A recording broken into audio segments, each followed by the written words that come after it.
Hello and welcome to Off the Court. When I say off the court, we are actually off the court. Mainly because Tamsin said to me, can you make my dreams come true? Bring me into a newsroom so I can read an auto cue. Ready, Tamsin? Really? Go read the auto cue. 3, 2, 1. On the way, Stephen Jones. No. Failed. That's actually quite good. Well done. Posh, though. Why do you go posh when reading an auto cue? Forget that. We're going to talk netball. Round 2. And it was huge. It was huge indeed. So many close games, so many swings, momentum changes, shifts, loads of talking points, sending offs, amazing shooting stats. It was crazy. Hashtag off the court for your questions, which people have been doing in their I'm exaggerating slightly, but lots of questions. We'll get to those throughout it, but we haven't got long. So let's go to the Liana Liotta derby first off. Liotta, so much going into this. Stars against Thunder, the impact that she would have. What did you see from her in this game? She is hands down the best wing attack in the country, and she showed this again. Just watch her control, how she's changing the game, this feed into Georgia Rowe, and how that connection is really working. She is lethal in that team, and of course it's not just her feed, it's how she's bringing on other players like Lucy Harris, like Paige Reed, and of course Rowe under the post. And you know, it was always going to be difficult for Thunder playing against her because she was there for so long and was so instrumental in their attack end. And of course, you know, Stars pushed Thunder all the way to the end. I think we all looked at the results and went, wow, what happened there? Thunder pulling it away in the end, but Liotta was definitely key to them being so close. Had you been there, she would have been in the hat, the old big hat, for the player of the match. But Ellie Cardwell got it, who has... Maybe I'm getting this slightly wrong and pinpointing the exact moment, but you remember the Super League final last year when she comes on and just is so controlled? I remember. Well, all right, yeah, sorry to bring that up. But from that moment forward, she's just shown this confidence, and again in this game. And it's amazing what that can do for a player, can't it? Because look at the internationals, the Nations Cup, she was given a real opportunity to shine. She stepped up to that challenge, proved she could play internationally time and time again. She'll be definitely in Jess Thirlby's mind, and now she's doing it at Thunder as well. Interesting in that game, she ended up player of the match. She only played 3 quarters. They took her off in the third. Of course, Thunder are full of expertise. They've got Mvula on the bench, who they brought on, left Catherine Turner out there. They lost that quarter by 1. There were 3 up going into the last, and they had to bring Ellie Cardwell back into the court, who then shot them through 32 from 37. Absolutely lethal. She surely has earned that starting bib and the opportunity to stay on the court for 4 quarters. What are you seeing from her then in this moment? I mean, you fed some great players in your time. Yeah, well, she's actually a different style of shooter because she's comfortable going forward onto the ball, probably more than going away from the ball, but it's making it so difficult. But she's got such a strong hold into the backspace when it's coming. That's a part of the game she's developed, and it's all down to the feed as well. Thunder, though, are so structured in attack. Look at that beautiful feed there from Catherine Turner. But they're so structured because they, the way Amy Carter plays out in front, Caroline O'Hanlon, Catherine Turner, they're all pulling and moving, opening up space, so it becomes really straightforward for Cardwell where to go. But she's so dominant under that post, and because you never know whether she's forward or back, it's so difficult to mark.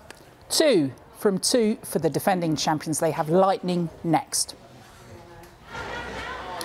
Lightning then up against Sirens.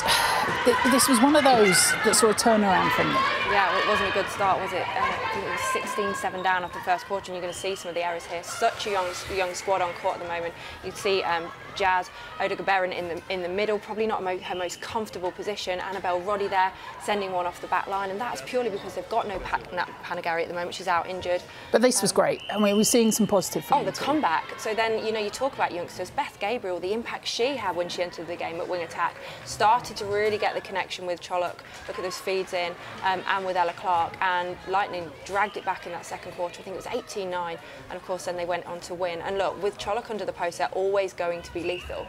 So impressive that Beth Gabriel got that player of the match. But you know, for Sarah Bayman, she's going to be hoping that some of these key players come back over the next few weeks, because it is tough having that many youngsters exposed out on court the whole time. And unlike us to labour a point, but when you just got those 10 players and you've got to change things up, the smaller squads. Well, they have got 10 players on the match day. They've got 15 that they can pick from for each week. I think the problem for those guys is Hannah Joseph's not back yet, who would play wing attack. Vicky Osola only just came back this week, and of course Nat Panagari, we saw her go over and was on crutches, still not sure what's happened to her. So 3 key players is massive, even in a squad of 15. Use the hashtag, I was about to say use the hashtag sending off, but don't use that, although that is what we're about to talk about in Celtic Dragons up against Team Bath. Because last week, this is round 2 of course, last week, the Super 10 looking at it, Wilson comes out and you think, where has this player been all my life? Amazing. Roll forward to this week and she's off. Yeah, player of the match last week, one to watch, the one we're all talking about. I'm so excited about watching her. You're going to see her here. Look, this is part of her game. She comes out, she's a hassler, she reads the game so well, so she's not going to give up on the challenge. She's a Jamaican style, so she won't pull out things. She's used to playing internationally. We have to be honest, look, you see that's a deliberate obstruction. But she'd actually come out so early for that ball. But the problem is, once the umpire has started to pull you up for certain things, everything matters, and you've got to rein it in. And there's the hit. Coming through the court. And it's difficult, isn't it? Because she was clearly going for ball, but she doesn't pull out. Out on the floor. And the problem is it's a combination of things. Once the umpire has that sort of doubt in his mind, they've got the opportunity to take you off. I'm not a big fan of it. I think there are other ways you can rein it in, and it's a player and coach responsibility. And I think there's other ways you can help the other teams out with things like that happening. I know you love a debate. Do you want to talk about this one? Because Jan writes, Tamsin, please discuss, Sean Connery, sanctions and sendings off. I think the problem with the sending off in the game of netball is that it kills the game off. Now, you know, Dragons were in that game. I'm not saying they would have won it. I think Team Bath would have come off and won it. But taking off a goalkeeper is just an absolute nightmare. And realistically, the only 2 positions you could probably operate with is a wing attack or wing defence. But 6 against 7, it just doesn't work. I think there's other ways in terms of constantly giving the ball back to the other team, giving them a centre pass, and then the coach has to make a decision. She might then bring that player off for a quarter and calm it down and talk to her and develop it and go back out there.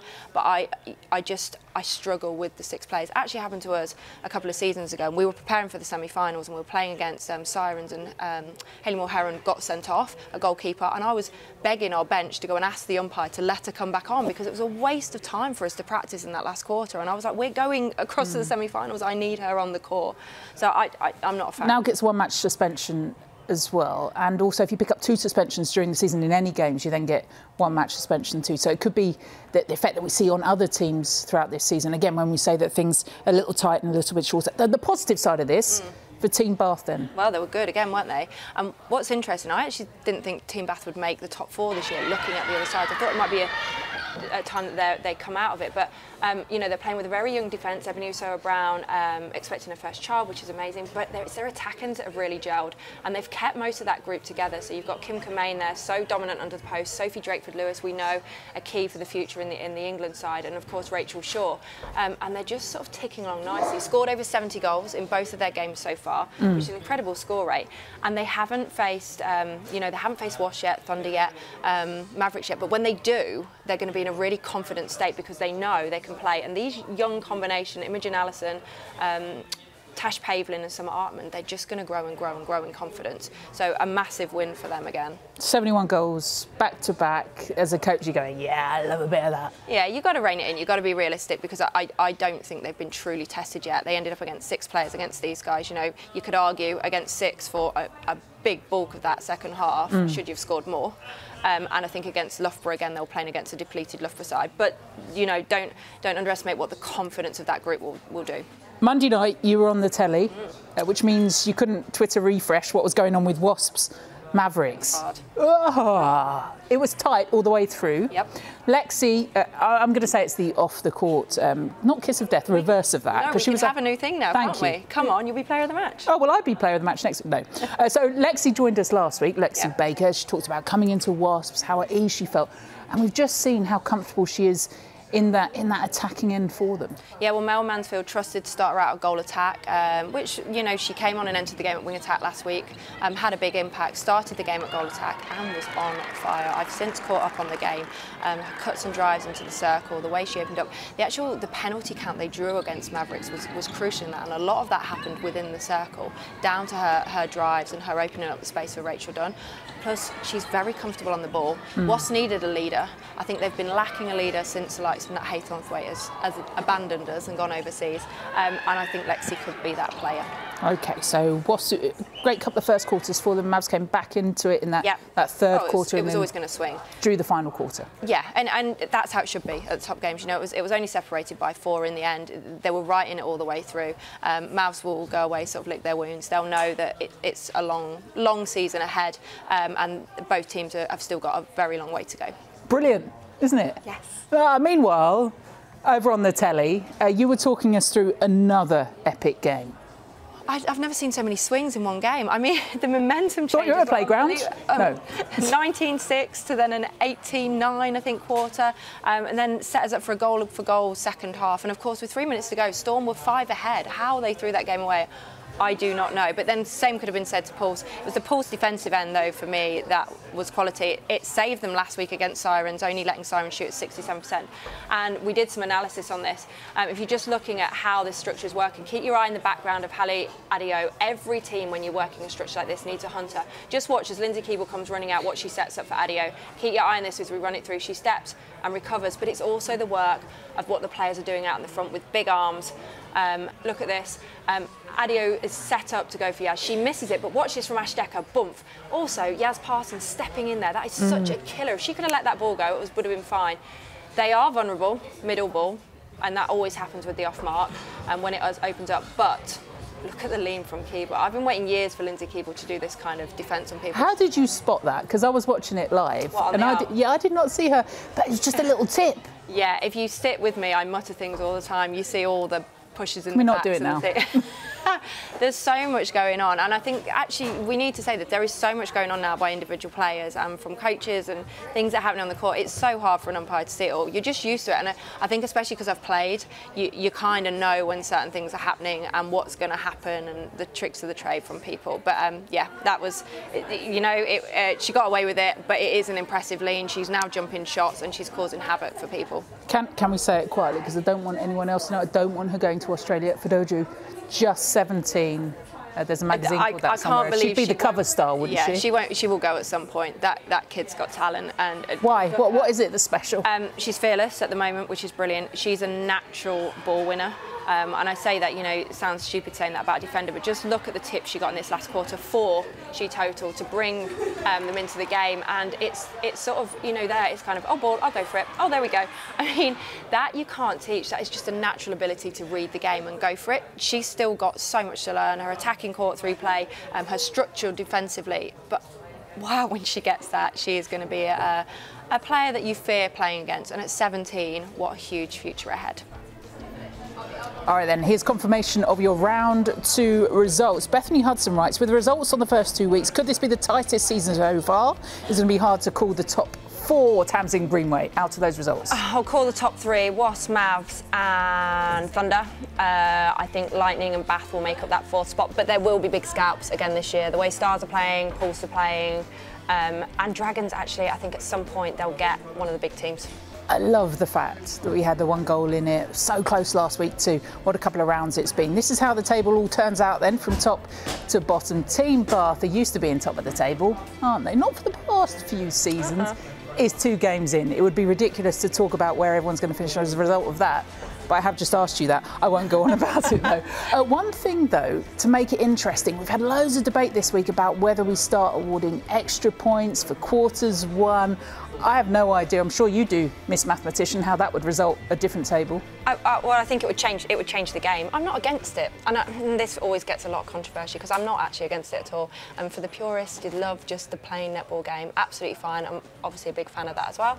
I just think there's ways of moving the game forward. I think what worries me about the shooting circle at this minute is how tall it's becoming. I'm actually all for integrating the shorter shooters back into that. And if that means shooting from distance and getting a different dynamic to it, I wouldn't be afraid to try it. That was perfect, because it also reminded me that I should sit up because I was slouching back in my chair. So thank you for the height reference. Let's have a look at social media then from this week. A reminder, hashtag off the court for your questions.